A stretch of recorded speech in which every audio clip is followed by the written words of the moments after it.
Passam 3 minutos e meio das 11 horas da manhã. Bom dia. Vai começar agora a Antena Aberta, edição de António Jorge. Bom dia. Muito bom dia. Começamos o espaço que está aberto à participação dos nossos ouvintes. Hoje debatemos as alterações na Lei do Trabalho e continuamos aqui um debate que teve início na hora anterior aqui na Antena 1, com João Vera Lopes da Confederação do Comércio, Joaquim Dionísio da CGTP e também Carlos Alves da UGT.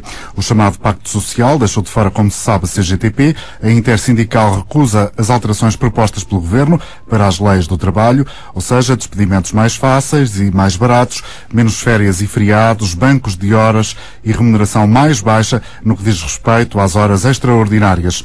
Vamos ouvir já a opinião de Filomena Graça. A Filomena está em viagem. Muito bom dia. Vamos ouvir o que tem a dizer-nos e que assuntos traz para este debate que hoje promovemos no programa. Bom dia. Eu estou aqui a arrumar o carro. Já está. Portanto, o que eu estou a dizer é que realmente é aquilo que eu sinto na pele hoje em dia, pessoalmente, porque eu tenho uma venda de produtos alimentares que vou levar aos restaurantes. E realmente eu punha aqui há uns meses atrás, punha 15 euros de gasóleo e neste momento estou a pôr 35 euros de gasóleo e não me chega. Portanto, eu não posso aumentar o produto aos clientes porque não posso aumentar, pronto, porque isto não está para aumentar. E estou neste dilema que estou a gastar o dinheiro com os combustíveis. E depois não se compreende como é que este país está de loucos. Porque é a luta contra o câncer, é as Cáritas, as pequenas e médias empresas que fazem ver este país estão estranguladas, os impostos são enormes, os combustíveis estão a aumentar, é a luz, mas o Sr. Mexia ganha 3 mil euros por dia. Mas até agora, Filomena, ainda não nos deu nenhuma opinião concreta sobre as mudanças nas leis do trabalho. As mudanças nas leis do trabalho, eu acho que a UGT que devia ter vergonha e devia estar calada, porque realmente eles quando votam em alguma coisa e assim não, é sempre contra o pequenino, é sempre contra o trabalhador, nunca é pelo trabalhador, e nós tivemos uma coisa, eu não consigo. Estamos a ouvi-la muito mal agora, Filomena. Como é que as coisas vão chegar? O meu marido foi a loja a oficina onde ele trabalhava, 37 anos, fechou, eles vieram para a rua sem nada, entretanto, quando o patrão fechou aquilo de um dia para o outro, já tinham os bens todos postos no nome dos afilhados, dos sobrinhos, etc, quer dizer, e não se conseguiu nada, está em tribunal e não se consegue nada. Portanto, é o país que nós temos e nós temos que começar a abrir os olhos e temos que começar a fazer barulho, porque senão qualquer dia andamos todos a pedir e não há ninguém que nos ajude. Fica o seu testemunho. Muito obrigado, um bom dia de trabalho para si. José Rodrigues é bancário, está também em viagem. Bom dia, José. Bom dia, António Jorge, bom dia aos seus convidados e bom dia a todos os ouvintes. Em resposta à vossa pergunta, eu não estou nada de acordo que sejam as leis laborais que vão para a economia. Está provado que não é assim desde 2003, quando o Bagão Salles se aprovou o seu Código de Trabalho, que dizia que ia ser a cura de todos os males, e afinal não foi. Portanto, eu penso que o problema está na economia, na maneira como os governos dinamizam a economia, com a classe de empresários que temos, que só se dá formação aos trabalhadores e não se dá formação aos empresários. Os empresários, muitos deles ainda são do tempo da outra senhora, que ainda querem algum ajuste de contas com o passado. E depois tenho muita pena que a CGTP não vá à mesa das negociações, que faça aquilo que fez, que fuja à negociação e depois em contradição diga que não há negociação, que o Governo quer acabar com a negociação. Pois com certeza, se numa altura destas em que devia de haver união, devia de haver na mesa das negociações provar que se quer negociar, a CGTP quer ficar de fora para fazer o jogo do Partido Comunista, porque quanto pior, melhor. E entretanto, nós, numa altura destas, em que vai tudo, todas as leis são fáceis de aprovar, porque o Tribunal Constitucional deixa passar tudo neste momento, e portanto, neste momento a CGTP devia ter ido às mesas das negociações, devia ter lutado e não andar a fazer guerra contra a UGT e a fazer o jogo dos empresários. Muito obrigado, José Rodrigues, pela sua opinião. Agradeço-lhe ter estado connosco. Vamos cumprimentar também Joaquim Correia, que está ligado de Santarém. Bom dia para si, Joaquim.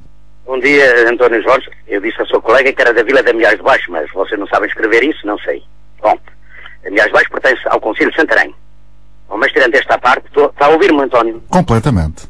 Bom, então é assim, a CGTP já nos habituou a estas coisas, aliás, já é do tempo do Torres Couto, depois para o Dr. Manuel, este que saiu agora, portanto, ultimamente não me recordo bem o nome dele, Carvalho da Silva, enfim, estes senhores já nos habituaram a certas determinadas coisas. Olha, eu sou operário fabril, sou sindicalizado, não sou sindicalista, sou sindicalizado e tenho orgulho em ser sindicalizado porque é preciso alguma coisa, o sindicato ajuda-nos.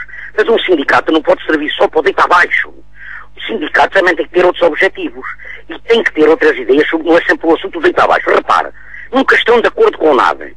E depois temos, por exemplo, o Bloco de Esquerda. Bem, esse foi penalizado, ficou com metade dos deputados. Isto é o que faz ser sempre contra tudo, António. Quando somos contra tudo, mesmo nas nossas aldeias, quando somos contra tudo, depois até somos afastados da sociedade. E então o Bloco de Esquerda, que é sempre contra os orçamentos, e o PCP, parece que não tem orçamentos, era tudo a agarrar, tudo de qualquer maneira. E agora admiram-se que por vezes as pessoas se revoltem um bocadinho, que eu estou um bocadinho revoltado, e ser contra eles, sou sindicalizado, mas estou revoltado, porque esta gente não quer nada de nada. Nós queremos tudo bom, António, nós queremos tudo quanto é do melhor, mas não queremos pagar por vezes para nada de nada. Somos o povo assim, herdamos isto do tempo dos romanos, dos árabes, dos visigodos, dessas coisas todas. Pois é assim, no que respeita às leis de trabalho e etc. Eu já aqui há uns anos atrás disse a várias pessoas que nós qualquer dia queremos trabalhar ao preço da China. E eu não tenho dúvida disso. E porquê? Porque nós também somos cúmplices, António. Eu passo por certos... Eu vivo nesta vila. Temos cá uma casa de chineses. Eu passo, olha só lá, entrei uma vez. Eu passo carradas de vezes em que está tudo cheio de pessoas a comprar desses produtos. E as nossas lojas ao lado com produtos portugueses estão um bocadinho a patinar. Ora, portanto, as pessoas mudam também um bocadinho a mentalidade. Estamos a comprar o produto português, estamos a dar trabalho uns aos outros. Tão fácil quanto isto. Eu tenho a 4ª classe, mas dá-me a impressão que dava um bom economista. Não é por acaso que eu tenho 2 filhos que não trabalham, que estudam. A minha esposa não trabalha, gera a casa. E eu consigo arranjar dinheiro para tudo, António. É uma questão de saber gerir as coisas. Ainda bem que é assim consigo, Joaquim. Muito obrigado por ter estado connosco. Outros ouvintes que queiram participar podem inscrever-se através do 822-0101 ou antena.aberta@rtp.pt. Pergunta do programa de hoje. As alterações na lei do trabalho promovem a economia? São meus convidados Joaquim Dionísio, dirigente da CGTP, Carlos Alves, do OGT, do Gabinete Jurídico, e também João Vieira Lopes, presidente da direção da Confederação de Comércios e Serviços. Já debatemos com eles na hora anterior. Está connosco também na Antena Aberta Pedro Botelho Gomes, é advogado, especialista na área do direito do trabalho. Bom dia, doutor. Obrigado também pela sua presença. Do seu ponto de vista, agilizar despedimentos pode gerar mais emprego? Eu diria que não é exatamente o agilizar despedimentos. O que pode ajudar é que o fator de trabalho tenha efetivamente algumas correções, quer no custo, quer na flexibilidade do funcionamento dos mecanismos legais. E parece-me que esta alteração vai de encontro a esse objetivo. Na hora anterior ouvíamos aqui a ideia ajustamento, atualização das leis de trabalho. É isso que está em curso? Acho que é uma atualização, acho que é o ir de encontro da lei ao tempo. É sempre difícil, no processo legislativo, seja em que área for, a lei acompanhar o ritmo de mudança do mundo. E na legislação laboral isto aconteceu muito. Nós ficamos muito para trás. E isto não é alheio, por exemplo, à circunstância de Portugal ter tido uma revolução em 74, que parece que foi há muito tempo, mas não foi tanto quanto isso. E houve aqui uma rigidez e uma ideia errada que ainda perpassa pela nossa sociedade e em muitos setores de opinião. Essa ideia errada que vê os empregadores como os maus e os trabalhadores como os bons, os exploradores e os explorados.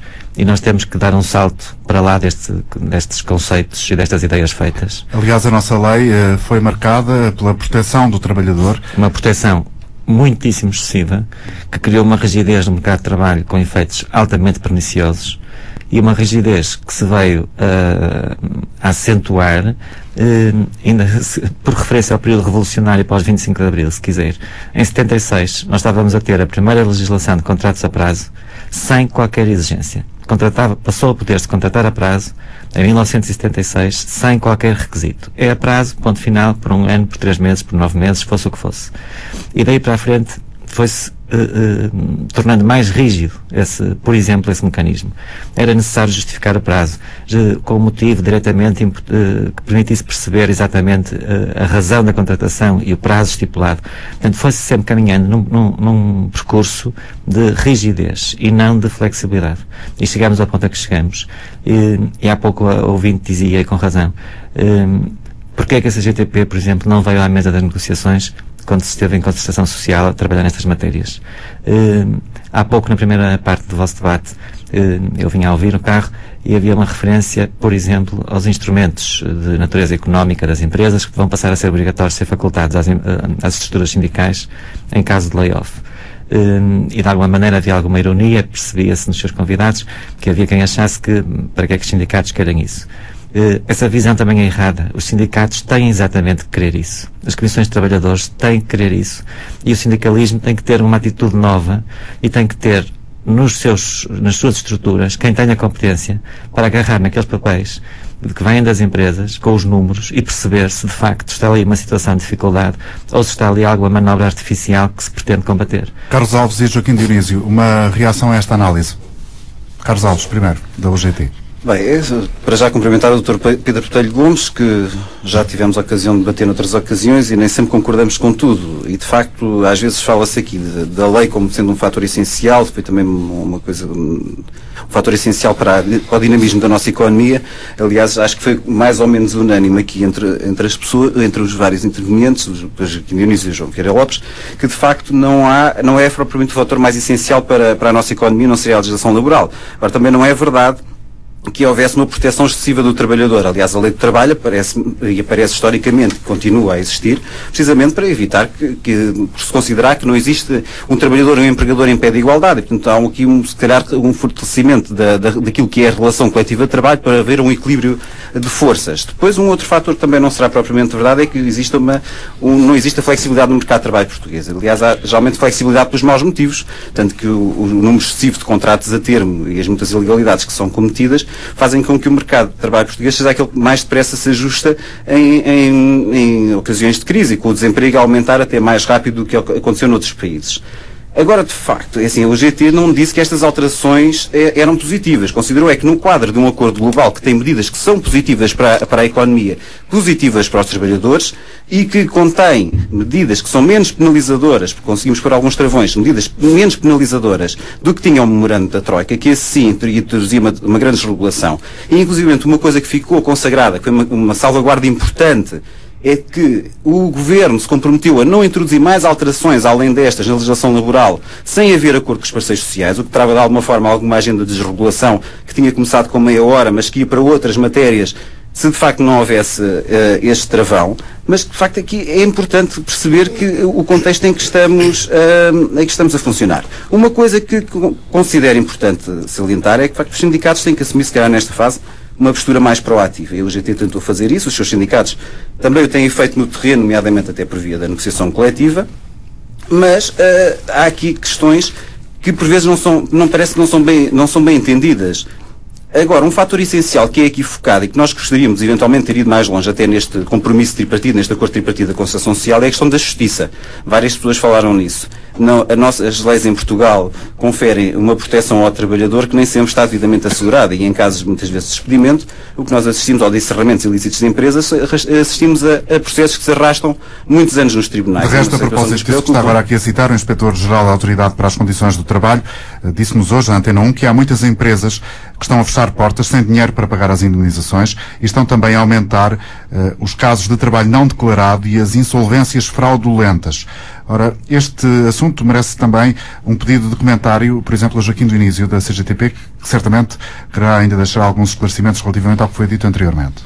Sim, em relação a isso, nós sabemos que em Portugal a legislação laboral em geral não é cumprida. Aliás, a flexibilidade que há pouco era referida, a flexibilidade que existe no terreno, resulta em geral do incumprimento da legislação laboral, no seu geral, e portanto esta flexibilidade resulta exatamente disso. Portanto, quer em matéria de encerramentos, quer em matéria de cumprimento da legislação, que está com ela relacionado, com as insolvências, etc., aí não há nada de novo. O que há é apenas a passagem do incumprimento generalizado da legislação laboral para essas outras áreas. Portanto, isso sempre aconteceu e nesta situação, aproveitando um pouco a situação de crise, tem tendência a acentuar-se. Mas eu queria referir uma coisa que passou aqui por dois ouvintes e que me parece importante dizer.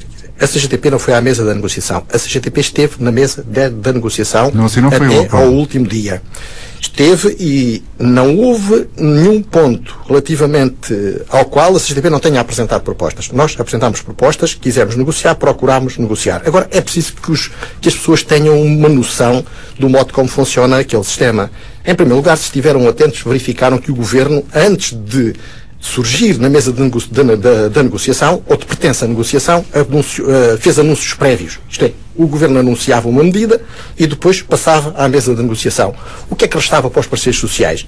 Era o modo de aplicação daquela medida que o Governo já tinha decidido. Este é o primeiro problema que se coloca. Nós queremos discutir aquilo que está antes e queremos discutir depois a aplicação. Nunca se discutiu ali uma medida que não fosse, nunca se discutiu algo que não tivesse já sido anunciado pelo Governo. Este é o primeiro ponto. O segundo... Isso é bem verdade. Isso não é rigorosamente verdade. Não, é assim, aquilo que acontece... Pronto, o Carlos Alves acho que não é verdade, mas... está registado. Não, porque assim, inclusivamente, a UGT teve a ocasião de tornar público vários documentos... A UGT tem de justificar o que assinou. Não, isso a gente percebe. A UGT não tem de justificar o que assinou. A UGT assume aquilo que assinou. Se me deixares falar... Sabe bem o que assinou e deixa...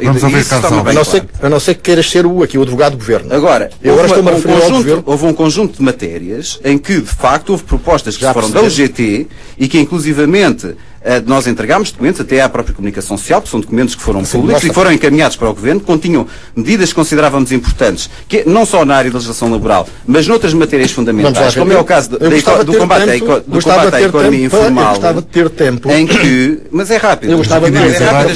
Vai esclarecer o que é só uma questão. Meus senhores, ponto de ordem à mesa, vamos ouvir Carlos Alves, por favor.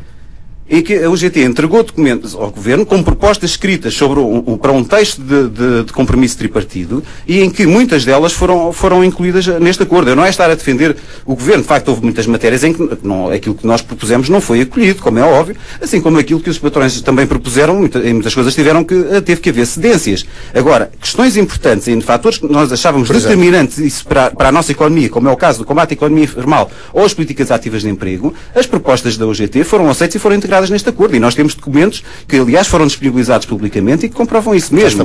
Cá estamos para ver. Joaquim Dionísio, vamos ouvir os seus argumentos. Posso fornecê-los. Cá estamos para ver, porque o combate à economia clandestina, todos nós estamos a perceber aquilo que se está a passar no país e, portanto, há determinado tipo de matérias que normalmente não são aplicadas. Essa é uma delas. Aliás, a UGT partiu da mesma base que parte, por exemplo, do Partido Socialista. Parte do pressuposto que aquilo que a Troika negociou é quase imutável. Pode eventualmente ter ajustamentos. Portanto, é uma base que está fixada e depois o que é que a UGT foi fazer? A UGT foi negociar, mas eu não quero entrar em discussão com o houve matérias que nós tínhamos consciência que, de facto, tínhamos que partir numa base do memorando. Houve matérias que recusámos desde o início e que estavam no memorando e que não ficaram no acordo. Mas também não podemos perder de vista que, de facto, aquele memorando que o Governo, de alguma forma, queria impor como um catecismo, de facto, e que não conseguiu impor, é apoiado por uma maioria parlamentar. Ou seja, contra a nossa, se não houvesse a assinatura deste acordo, não só tínhamos levado com medidas muito piores do que aquelas que levámos, como levaríamos com outras, como era o caso da meia hora, como era o contrato único. Deixem-me ouvir João Vieira Lopes. É uma espécie de catecismo. Não é um catecismo, que ficaram as medidas que estavam no memorando. E depois procurou mudar o catecismo, porque como os catecismos não são mudados assim, portanto não conseguiu e o resultado é que estão ali. Agora temos de ter consciência do contexto em que estamos. Vamos ouvir João Vieira Lopes. A propósito desta questão, parece ser importante. João Vieira Lopes, por favor. Já vamos ouvi-los. Vamos ouvir João Vieira Lopes aqui. Não estou a conseguir acabar nenhuma ideia. Já vai completar as suas ideias. Já vai acabar as suas ideias. Vamos ouvir João Vieira Lopes, que ainda não falou nesta parte da emissão, nesta antena aberta, a propósito de uma ideia que foi deixada recentemente numa entrevista por parte do responsável, o novo chefe de missão do FMI em Portugal, responsável da missão da Troika, que diz que os custos unitários de trabalho são 15% mais elevados do que deveriam ser. Tem esta leitura da realidade portuguesa, João Vieira Lopes? Bom, esses cálculos desse tipo de custos, enfim, são sempre muito difíceis de fazer, se bem que, enfim, os economistas conseguem fazê-los utilizando um conjunto de rácios.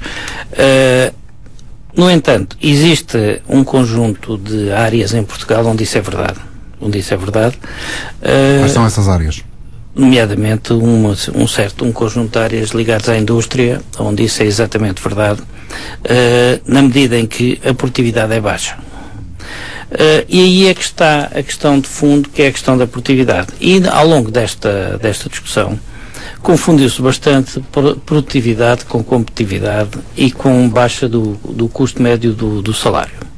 Ora, Portugal tem acima de tudo um problema de produtividade. E o problema de produtividade tem a ver com vários fatores. Tem a ver com haver setores onde o custo salarial não é o adequado, há outros onde isso já não é tão importante. Tem a ver com o facto de haver um conjunto de custos para as empresas que é excessivo na área das energias, combustíveis e outros, conforme aliás foi aqui referido. Tem a ver com a dificuldade de organização e de gestão das empresas, a qualificação média de muitos gestores também não é positiva. Tem a ver com a qualificação da mão de obra, que em Portugal todos nós conhecemos o nível de insucesso escolar. Ou seja, a preparação para a competitividade. Exatamente. Para a produtividade. Não é por acaso que um conjunto de multinacionais em Portugal são altamente produtivas, mais do que um conjunto de outras empresas mais antiquadas.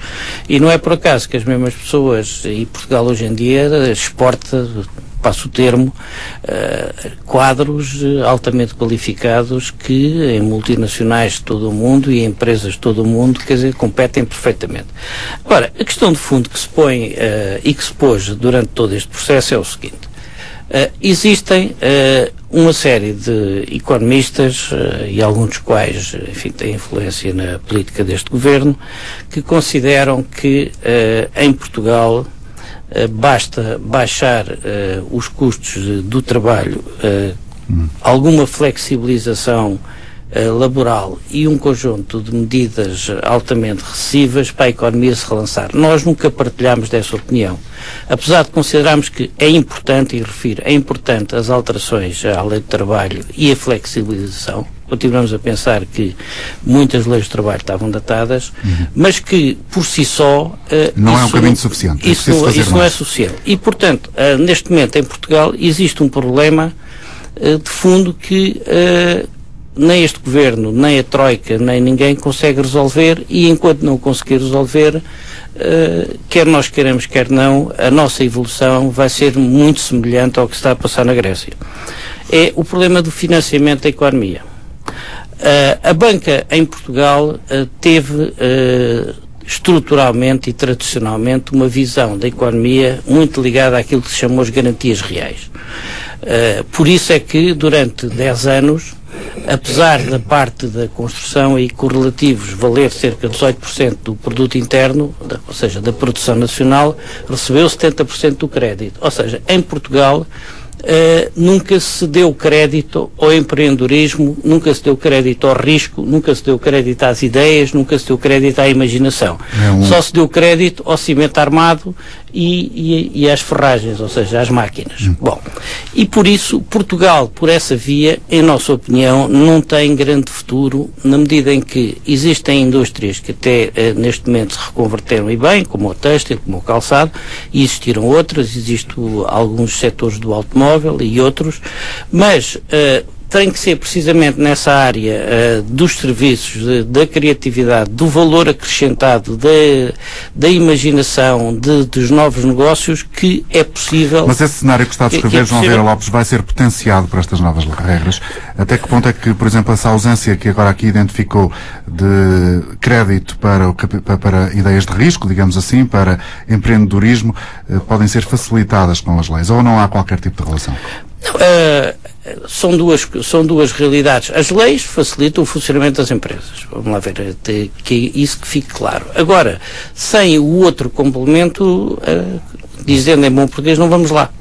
Sem o outro complemento não vamos lá. Pedro Botelho Gomes, deixe-me ouvi-lo sobre uma questão que foi identificada na primeira parte deste debate, aliás, 3 pontos essenciais relativamente às alterações do mercado de trabalho, que foram identificadas aqui por João Vieira Lopes, têm a ver com o banco de horas, a extinção dos postos de trabalho e a redução das indemnizações. Estes são, para o lado dos patrões, pelo menos representados aqui nesta mesa, os aspectos essenciais desta remodelação da lei laboral. Como é que, na prática, o banco de horas pode funcionar e que tipo de questões jurídicas esta realidade pode vir a suscitar? Olha, eu queria só retomar um bocadinho atrás, só para lhe dar nota aqui de um ponto que foi aqui referido. Esta necessidade da reconversão do trabalho que é feito em Portugal, dos setores que vão precisar de ser mais dinâmicos, mais criativos, mais empreendedores, isto não deixa de estar ligado a este pacote de alterações. Obviamente que alterar a lei laboral não resolve os nossos problemas todos. Antes resolvesse, estávamos todos muito melhor. Mas que é um contributo, e não vale a pena fecharmos-nos em posições de defender que estamos a flexibilizar, estamos a enfraquecer a posição dos trabalhadores, estamos a tornar os trabalhadores mais vulneráveis, porque nós sabemos que até agora, se o que vem aí é que está a ser visto como mau, como se o regime que estava em vigor até agora fosse melhor, todos nós assistimos todos os dias ao que são o fecho das empresas do dia para a noite e os trabalhadores na rua sem onde estão. E, portanto, não houve, da parte do regime legal que esteve em vigor até agora, proteção a isso. E, portanto, não era da rigidez que agora se flexibiliza que vinha uma maior segurança efetiva e real. E essas situações estão agora protegidas? Eu não digo que estejam protegidas, acho que vão continuar a não estar. E acho que a justiça não é rápida. É um facto que não é. E os meios de que a justiça dispõe para ser mais rápida também não são, obviamente, os mais felizes nesta matéria. E, portanto, se quiser em concreto, os pequenos empresários, como vemos todos os dias nas reportagens de televisão, as pequenas empresas que de repente, quando as pessoas chegam na manhã seguinte, está tudo fechado, isso eu acho que vai continuar a acontecer e não estou a ver que haja meios legais, nomeadamente nos meios da justiça, eficazes para que isso não aconteça. O que eu estava a chamar a atenção não era para isso. Eu acho que já vem de trás e teremos mais no futuro. O que eu dizia é que não é pelo facto de termos leis mais rígidas, fossem as que estavam em vigor agora, fossem as anteriores a 2003, nunca se conseguiu evitar isso. E, portanto, não é por vir estas alterações legais que isso está mais ou menos em causa. E essa realidade eu acho que nos vai O Banco de Horas vai ser juridicamente fácil de executar? Não sei se é exatamente fácil de executar, não me parece muito difícil. Tem que haver um registro, tem que haver um controle efetivo, que seja possível chegar, por exemplo, à ACT ou a uma empresa e perceber se as coisas estão a ser feitas como devem ou se não estão. Acho que estas medidas que estão nesta proposta que vai à Assembleia no final do mês são globalmente lógicas, fazem parte de um todo que me parece coerente e não vale a pena, de facto, desviarmos muito da ideia, nem colocar a questão em termos se o memorando de entendimento é ou não é uma Bíblia. O memorando de entendimento, não há dúvida nenhuma, e não vale a pena escamotearmos isso, definia linhas orientadoras e que balizavam muito destas alterações que Portugal deveria fazer. Foi-se mais longe numas áreas, foi-se menos longe noutras, negociou-se, chegou-se a um acordo de concertação social, de algumas pontos a fazer.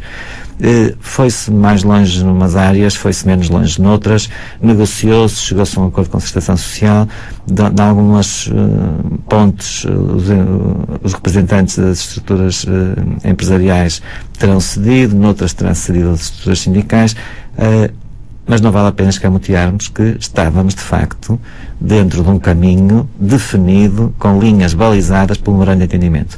Parece-me, se me perguntar, diminuição da remuneração de trabalho suplementar, faz sentido? Eu acho que faz. Banco de horas, faz sentido? Neste momento, no modelo de flexibilidade do tempo de trabalho que se propõe aqui, eu acho que isto faz sentido. Eu não estou... obviamente me convidam-me para vir cá por ser advogado e de trabalhar nestas áreas. Eu não estou tão preocupado com a questão jurídica e com o quadro jurídico. Eu acho que ao fim destes anos de atividade quer na advocacia tradicional, quer integrado numa empresa como também estive, eu revejo nestas alterações uma linha de realismo, se quiser.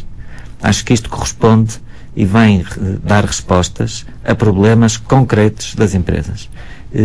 Essencialmente das empresas. Eu reconheço isso.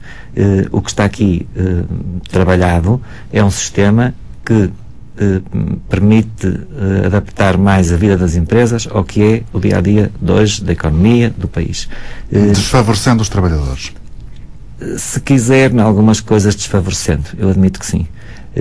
Mas não me parece que haja aqui um desfavorecimento em termos de pôr em causa o núcleo fundamental do que deve ser a proteção dos trabalhadores, do respeito pelo trabalho, pelo respeito pela vida privada das pessoas, pelo direito ao repouso. Há linhas limite que não me parece que de todo tenham sido ultrapassadas, mas acho que há aqui uma aproximação ao mundo real e não da fantasia de um esquema legal que nos parece ter soluções ideais e que depois na prática não funciona. António Sousa, bom dia. Qual é a sua opinião? Está a ligar-nos de Viseu. O António é mecânico, segundo tenho aqui escrito à minha frente. Olá, António. Bom dia.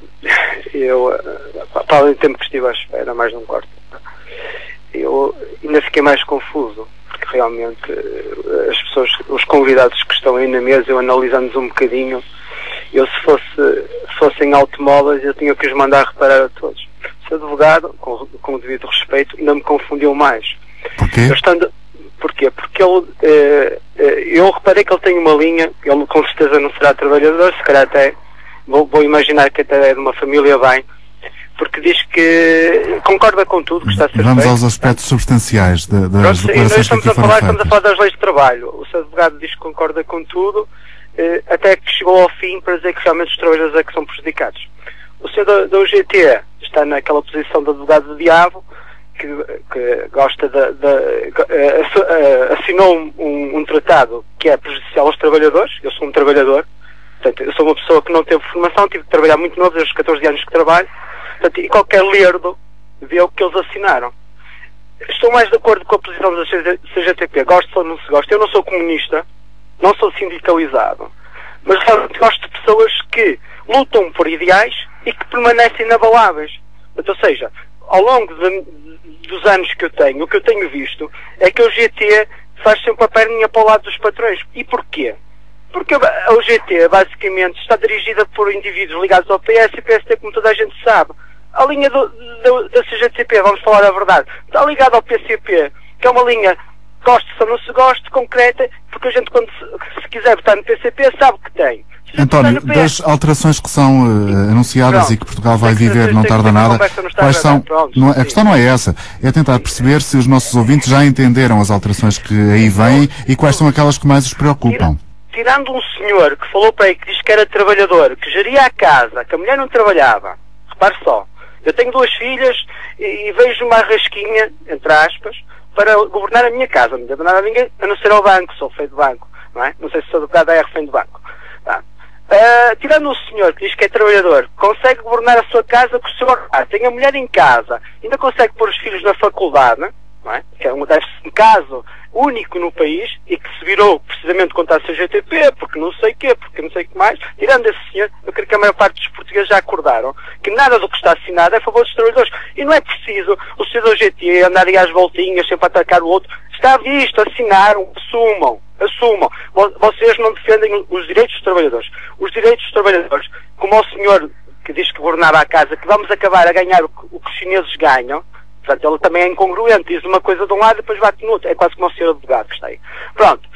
Nós vamos acabar como os chineses, mas assumam, ao menos acabamos como os chineses, e se quiserem também executam-nos e a gente manda a fatura à família e paga a bola. Muito obrigado, bom dia. Bom dia. Fernandes Barata está em Sintra, é inspetor de vendas. Bom dia para si. Ora, muito bom dia a todo o auditório. Realmente estive aqui a ouvir, não fiquei baralhado. Então, é assim, esse senhor de Torres Novas, acho que se enganou quando colocou o Torres Couto na CGTP. Salvo erro, o Torres Couto estava no UGT. Penso que não estou enganado, é só uma ratificação. Eu fui, em termos, dirigente de um sindicato, era em Angola, mas as leis eram as mesmas, portanto o que se passava lá era o que se passava cá. Como dirigente sindical e também como trabalhador que fui, eu sempre vi os patrões e os empregados em pé de igualdade. Nunca vi os patrões muito acima, os empregados muito abaixo, mas ao contrário. Havia despedimentos, os empregados não faziam o que queriam. Inclusive eu estive em tribunal contra uma firma onde trabalhei que nos tentava enfiar o barrete. Fomos para tribunal e ganhámos, porque andavam a tentar roubar-nos. Hoje em dia os empregadores em geral, os patrões, estão a tentar passar a bola sempre para o lado deles, não é? Com estas novas alterações, estas coisas todas, os empregados acho que estão a ficar um bocadinho mais abaixo, de tal maneira que agora com essa nova lei das deslocações, portanto podem pôr o empregado de Lisboa no Porto. Eu penso que isso não resulta, porque o empregado pode ter que ir, porque não pode ficar sem emprego, vai e claro, quando está lá a trabalhar, não está a trabalhar com vontade, evidentemente não vai render, se seria render 100%, ele vai render 80%, portanto eu penso que o empregador, e muitos casos deste o Estado, não vai ganhar nada com isso, que vai ter ali um sujeito a arrastar-se. Outra coisa que também não acho bem é que em Portugal, quando dizem que não podem levantar, não podem subir os ordenados dos empregados mais que 1%, como agora é uma empresa que tentou propor aos empregados um aumento de 1%, enquanto há, por exemplo, o senhor dirigente da EDP, não lembro agora o nome dele, estou a ver a cara, que segundo parece ganha 3 mil euros por dia. Não é só ele, há muitos mais. Isso é um escândalo. E se calhar as pessoas qualquer dia vão se revoltar quando vêm essas coisas, e com muita razão. Obrigado, quanto a uma outra coisa que está a acontecer, que também me acontece a mim, eu quando descontava a forma, fiz um contrato verbal, de certa maneira, em que eu iria descontar X por mês, na altura eu descontava 200 contos por mês, e que quando me formasse eu iria ter 600 contos, não é? Sei que na minha reforma já levei 3 dentadas, portanto, uma coisa que está escrita não está a ser cumprida, portanto, unilateralmente alguém está a roubar alguém. E por aqui me fico. Obrigado pela sua participação. Bom dia, obrigado também. Perto de si, Manuel Lopes, bom dia. Manuel é funcionário público. Bom dia a todo o auditório, bom dia ao Sr. António Jorge. As alterações na lei de trabalho promovem a economia, no seu entendimento? Qual é a sua resposta? Ora bem, é evidente que promovem, e isto, claro que eu não tive a ouvir os outros intervenientes, de qualquer forma, é só para dizer que, na minha opinião, esta alteração à lei do trabalho é mais uma facada, digamos, nos direitos dos trabalhadores. Já não bastava, portanto, o Código Laboral já pela segunda vez ratificado, e agora, e sempre com a mão da UGT, e agora a concertação social sempre com a mão da UGT, obviamente que não se podia esperar outra coisa que senão, digamos que, retirar direitos aos trabalhadores e encher, com certeza, o bolso a um grande patronato, e não digo aqui a todo o patronato, mas a uma grande parte daqueles sem escrúpulos são capazes, enfim, de fazer tudo para explorar mais e mais todos os trabalhadores. Nós sabemos que estamos a atravessar uma situação complicada, nós sabemos que não é com o ataque aos trabalhadores desta maneira que os trabalhadores estão preparados e estão ganhos para dar, digamos, o contributo para sair da crise, mas sim estão, digamos, a fazê-lo para despedir os trabalhadores que são inconvenientes, os trabalhadores que... Trabalhadores que são quê? Desculpe, não percebi. Para despedir os trabalhadores que são... Obviamente que não percebi a sua palavra. Pronto, eu posso dizer aqueles que defendem os seus direitos, aqueles que não se calam, aqueles que respondem e que cumprem a sua obrigação, mas porque não aceitam tudo aquilo que lhe põem ou aquilo que decidem por eles, obviamente que eles, digamos que são os primeiros a ser despedidos, e é isso que o patronato quer. Portanto, nós sabemos que o objetivo principal não é para melhorar, porque já foi dito, não é para melhorar a economia do país, porque já foi dito aí por senhor, o representante Joaquim Dionísio da CGTP, e disse-o bem alto que os países envolvidos não trabalham mais e ganham muito mais. E obviamente que não é por aqui, com a recessão que nós estamos a atravessar, com tudo o que se está a passar, não é com o ataque feroz aos trabalhadores que nós lá chegaremos. Fica a sua opinião?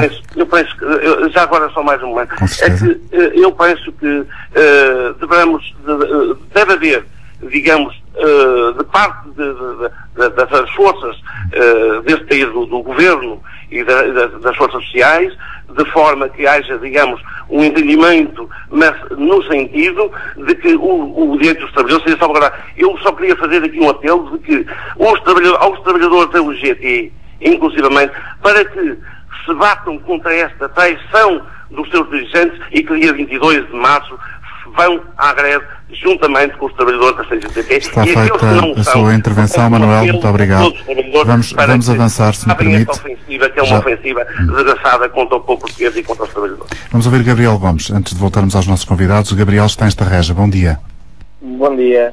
Olha, eu gostava de dar uma palavrinha a este senhor, peço desculpa, não saber o nome, o senhor que interviu dos seus convidados, o último que falou, em que ele falou no mundo real e no mundo da fantasia.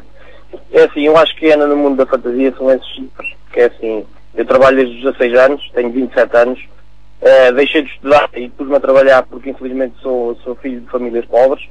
O que acontece é o seguinte, a maioria das empresas de transportes, de entregas, de material logístico, etc., todas elas é uma corrupção autêntica. Os funcionários são completamente ignorados, completamente postos de parte, e o que eles têm que fazer é trabalhar e nada mais do que isso, e não têm direitos nenhuns. Só obrigações.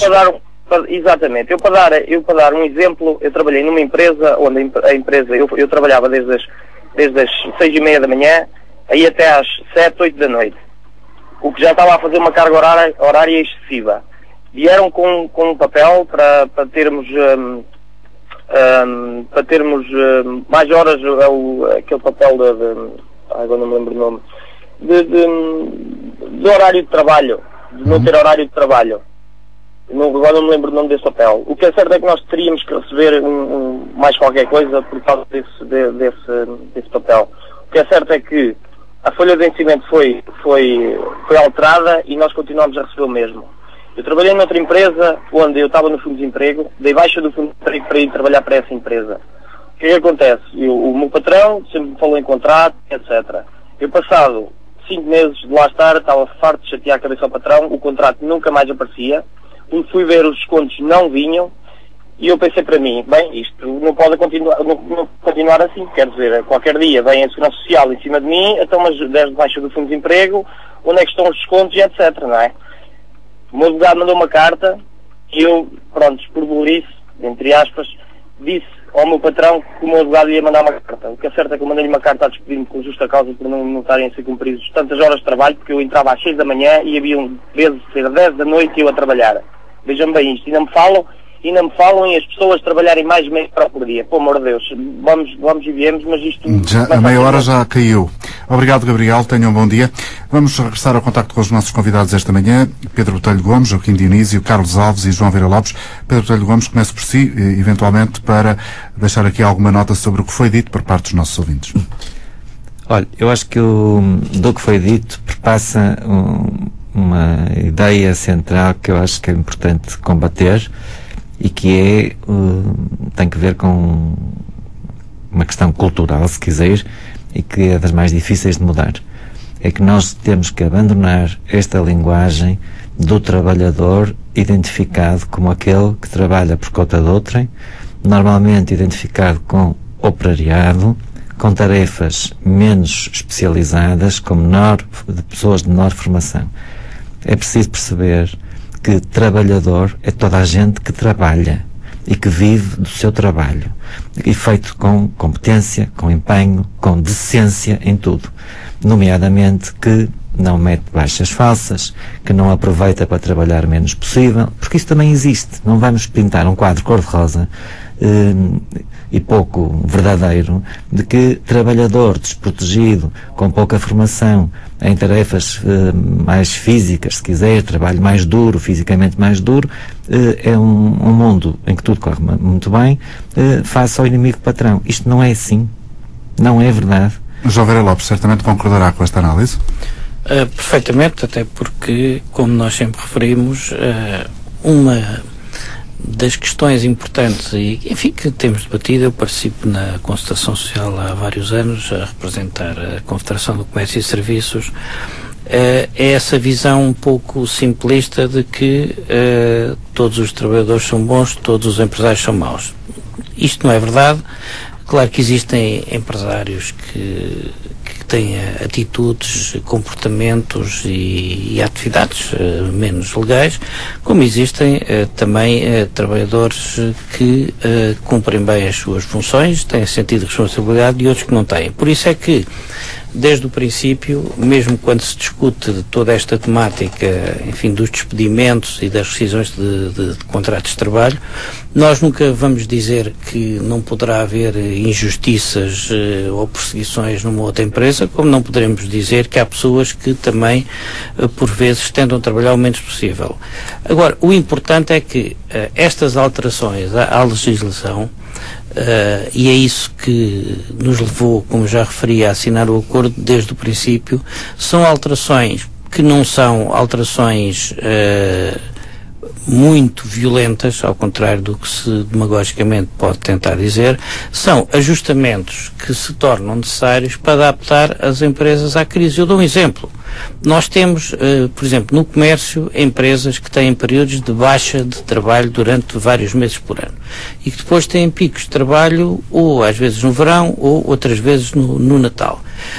É evidente que, se for preciso adaptar o horário de trabalho do trabalhador para trabalhar menos horas durante esses períodos onde, enfim, as vendas são mais baixas, e depois no Natal trabalhar mais algumas horas, enfim, dentro dos limites que existem legalmente, isso é justo e isto ajuda a sobreviver as empresas. É nesse sentido que me parece que todas estas alterações legislativas, isto tem linguagem comum, que é o espírito das alterações. Agora, que podem tentar ser aproveitadas, claro, como tudo, e aí, de facto, a nossa visão é muito crítica em relação ao funcionamento do sistema judicial, ao arrastamento dos processos, às prescrições dos processos, a tudo isso, e isso, de facto, é uma das áreas onde eu penso que todos os portugueses, sejam individuais, sejam empresas, neste momento devem fazer grande força para que isso se altere. Joaquim Dionísio, da CGTP, até que ponto é que este processo que conduziu ao acordo social, no qual não participa a intersindical, pode contribuir para degradar a imagem do sindicalismo em Portugal? Eu gostava de voltar um bocadinho atrás para dizer o seguinte: estas alterações são leis, e as leis não há leis pragmáticas. Quer dizer, nós podemos tentar fazer aqui uma análise jurídica ou pretensamente jurídica desta legislação, mas há uma coisa que nós não podemos esquecer: estas leis são feitas por pessoas em determinado tipo de contextos, promovidas por políticos que têm uma determinada visão, balizadas pelo memorando da Troika, balizadas pelo memorando da Troika, e portanto que têm um sentido.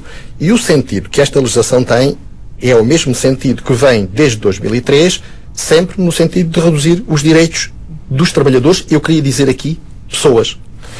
Eu represento aqui a CGTP, mas sou advogado. E provavelmente tenho uma experiência um pouco diferente daquela que o meu colega acabou de referir. Ele diz: nós não podemos confundir o trabalhador, eu dizia mais ou menos isto, o trabalhador com o trabalhador por conta de outrem, com o trabalhador que trabalha na fábrica, etc. Não, nós temos que pensar no trabalhador hoje, por conta de outrem, como o trabalhador que ganha pouco, ganha 500 euros ou menos, que trabalha a tempo parcial num call center e ganha 270 ou 280 euros, que é precário, que tem um contrato ilegal, precário, ilegal, que é despedido de forma não assumida porque o contrato a termo chegou ao fim, esse mesmo contrato ilegal, e portanto é despedido sem sequer ser questionada a validade daquele despedimento. E, portanto, nós estamos a falar, é deste trabalhador por conta do outro em que nós temos que falar. Quer dizer, porque quando nós fala-se aqui de fantasia, diz, a CGTP não está a perceber aquilo que se está a passar no mundo real e então não percebe que o que tem que fazer é a adaptação, o ajustamento da legislação ao mundo real. O mundo real é este que eu acabei de referir. E já agora, há pouco, o Carlos Alves referiu uma coisa que é importante ter presente. Nós estamos a falar do direito do trabalho.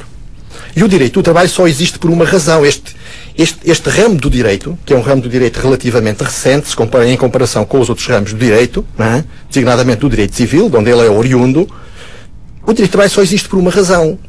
Para proteger o trabalhador, que no caso concreto desta relação, é a parte mais frágil nessa relação. Quer dizer, nós estamos aqui a tratar de uma relação de compra e venda. Quer dizer, eu quando contrato, eu trabalhador por conta de outrem, quando contrato com uma entidade empregadora, quer dizer, quando faço um contrato de trabalho, eu não tenho muitas opções e, sobretudo, no contexto que estamos a ver, não tenho nenhumas opções. Sou obrigado a aceitar aquelas soluções. Quando estou na minha relação laboral, do dia a dia, no meu local de trabalho, numa fábrica ou num serviço, eu não tenho o mesmo poder que o meu patrão tem. O meu patrão tem poder disciplinar sobre mim. Exerce pressões de natureza diversa sobre mim. E, portanto, aquilo que o direito de trabalho quer é equilibrar esta relação, porque, afinal de contas, nós estamos aqui a lidar com pessoas, somos todos cidadãos, são todos cidadãos, são todos cidadãos, e todos os cidadãos, em princípio, têm os mesmos direitos constitucionais e legais. Portanto, estamos num Estado de Direito democrático. E, nessa medida, todos temos os mesmos direitos. Portanto, nós estamos a falar de pessoas de primeira, de cidadãos de primeira, de cidadãos de segunda. Estamos a procurar ter uma relação, e o direito tem esta obrigação, o direito de trabalho, nomeadamente, tem esta função, que é de equilibrar a relação e proporcionar às pessoas que trabalham e àquelas que são as suas entidades empregadoras, digamos, um modelo de relação que lhe permita, digamos, funcionar em liberdade e ter um modelo de relação equilibrado. Portanto, nós não estamos a falar de leis, porque há pouco o meu colega dizia assim, perguntava-se isto, então, mas as leis que atualmente existem não são, como é que se dizia, não tem. Eu estou a procurar aqui a nota que, entretanto, perdi. Atualidade, relacionamento com o mundo real. O problema da capacidade de aplicação das leis, no fundo, é isto. Quer dizer, o problema é este. A lei material em si, ela tem que ser executada. Ela tem que ser executada tem que ser executada pelas instituições que têm essa função de fazer essa execução. A Inspeção do Trabalho, os tribunais. E tem que haver da parte dos cidadãos, neste caso dos trabalhadores, mas essencialmente das entidades empregadoras, num quadro de equilíbrio, de que as leis são para aplicar. Joaquim Dionísio, este processo, permita-me interrompê-lo, acho que já percebemos a ideia da sua leitura das questões que aqui foram levantadas. Este processo pode ter contribuído para afastar os cidadãos relativamente aos sindicatos e às estruturas que representam os trabalhadores? Sabe que estes processos são sempre processos que, olhe, quando se põe a questão como está a ser posta, dizer, a CGTP não quis negociar, a CGTP nunca assina nada, a CGTP, quer dizer, sabe-se que se está a falar da maior organização sindical do país. E sabe-se perfeitamente que a fragilização desta organização facilita a vida do outro lado. O tal equilíbrio que eu estava a falar, esse equilíbrio desaparece no dia em que os sindicatos forem mais frágeis. Aliás, acontece até uma coisa curiosa, porque nós encontramos trabalhadores sindicalizados a confundir, eles que são vítimas, eles que são as vítimas diretas de um processo que não é nada pragmático, quer dizer, que tem por trás uma agenda política e ideológica que está a ser materializada, que está a ser concretizada na legislação. Isto é que é o problema. Eu, se fosse governo, tomaria opções diferentes. Então, e isso é perfeitamente razoável que assim seja. E, portanto, quando o governo opta por esta solução... E, portanto, há trabalhadores sindicalizados que confundem essa realidade. Confundem esta realidade e eles que são vítimas confundem a sua própria posição e confundem a posição dos sindicatos como sendo eles os carrascos. Quer dizer, os sindicatos procuram, digamos, lutar pelos direitos dos trabalhadores e procuram encontrar soluções que sejam mais equilibradas. Os sindicatos é que são os Carlos Alves, e a sua opinião? Isso pode acontecer. Mas eu só gostaria de fazer aqui antes um ponto prévio por causa de uma... Estamos quase a fechar. Algumas declarações que foram feitas, nomeadamente sobre a aliança, o GT, PS, PSD, os partidos do arco governativo. Assim, o GT foi fundado nos valores da autonomia, da liberdade, da democracia no seio das suas estruturas. já fizemos greves e greves gerais e assinámos acordos com governos PS e PSD, não estamos de maneira nenhuma comprometidos com nenhum partido e já tivemos lutas com ambos os partidos que geralmente estão no espectro, chamado espectro governativo. Foram decisões, nomeadamente a assinatura deste acordo e a própria greve geral, que foram discutidas no seio da Central com os vários sindicatos e foram votadas e mereceram larga maioria no seio das nossas estruturas. E também queria também reportar uma coisa, assim, é que apesar de tudo temos tido, desde a assinatura do acordo, indicação de vários sindicatos de que inclusivamente se verificou algum aumento de sócios em virtude desta assinatura e até justificando expressamente às vezes por isso. Há alguns problemas que foram aqui detectados. Falou-se já do incumprimento da lei da justiça, não vou estar a entrar por aí novamente porque de facto acho que já foi suficientemente debatido. Uma questão foi levantada de forma indireta, mas a questão das desigualdades. De facto, temos aqui um problema nas desigualdades na distribuição de rendimentos.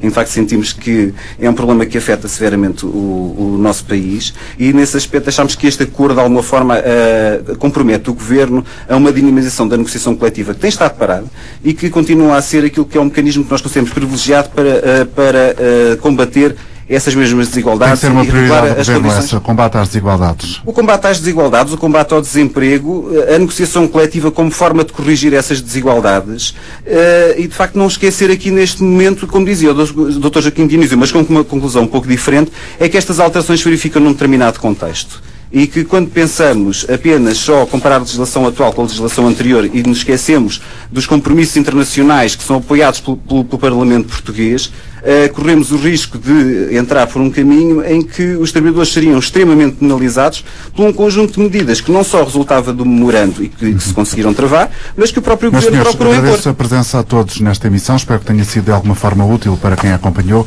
Obrigado a todos pela fidelidade, voltaremos amanhã depois das 11. Bom dia. Muito obrigado.